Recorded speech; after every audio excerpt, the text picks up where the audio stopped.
ओवैसी साहब मुझे टोपी पहनाने की कोशिश नहीं करते और मैं उनको टीका पहनाने की कोशिश नहीं करता। तुम किस हिंदू मुसलमान की बात करते हो? ओवैसी के ऊपर अटैक हुआ, एक बार भी पूछने के लिए गए कि तुम पर गोली किसने चलाई? ये जो मैं पजामा कुर्ता पहन कर आया हूँ, ये ओवैसी साहब ने मुझे ईद पर दी। टोपी पहनने से मैं मुसलमान नहीं हो जाऊंगा और टीका पहनने से ओवैसी जो है वो हिंदू नहीं हो जाए। हम दोनों नदी की वो धार में राष्ट्रीय स्वयंसेवक संघ का कट्टर आदमी, हमारा मुसलमान के साथ किसी प्रकार का कोई रिलेशन नहीं हो सकता। लेकिन जब देश की बात आती है, ऑपरेशन सिंदूर की बात आई, तो हम और ओवैसी एक साथ थे और हमने और ओवैसी ने देश के बारे में जो बात कहा वो सबसे इंपॉर्टेंट है सर।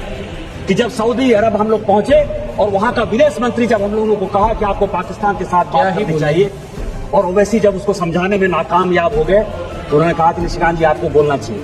और मैंने कहा कि वो सरकार नहीं, हम आपको सुनाने आए हैं, हम आपकी बात सुनने के लिए नहीं आए हैं।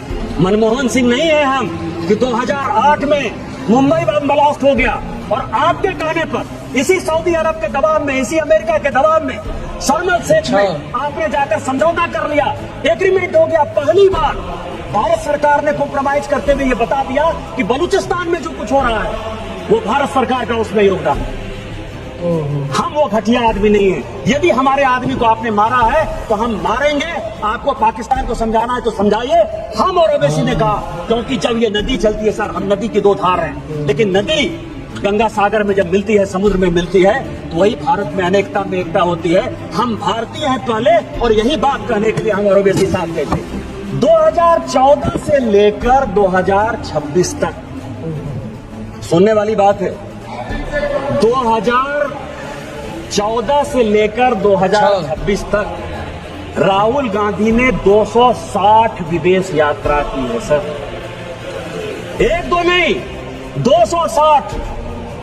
अब आपको मैं बता रहा हूं कि गांधी फैमिली का कोई बिजनेस नहीं है सर।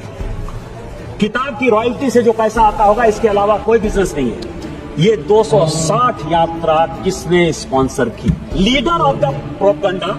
जब एक इग्नोरेंट आदमी एरोगेंस का शिकार हो जाए तो हमारे हिंदी में एक कहावत है कि फटा पोस्टर निकला हीरो, या लीडर ऑफ प्रोपेगेंडा इस तरह की हरकतें क्यों करते?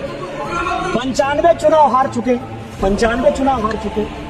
बाकी आप इस बारे में क्या कहना चाहोगे? कमेंट सेक्शन में जाकर जरूर बताना।